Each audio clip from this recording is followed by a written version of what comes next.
Hello friends, in this video we will discuss about the Java libraries. Java libraries are actually the collection of classes and packages. Uh, there is a difference between libraries and packages. Packages is actually just a repository consisting of uh, the classes and the interfaces written by the programmers.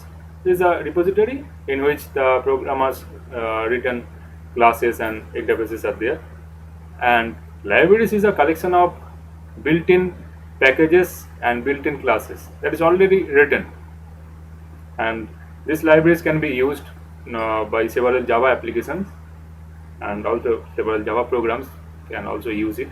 For example, we have used the scanner class, java.util.scanner class.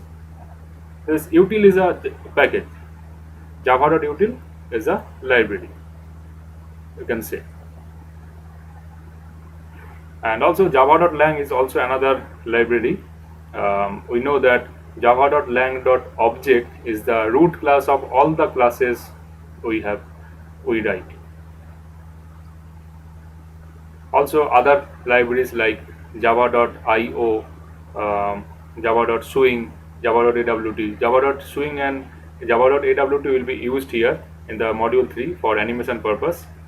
Java.net, Java.sql, also several other Java libraries are there. In the next video, I will discuss about how to get the information from the bytecode, because bytecodes are non-readable. In the next video, I will show about this, how to get information from the bytecodes. Thank you for watching this video.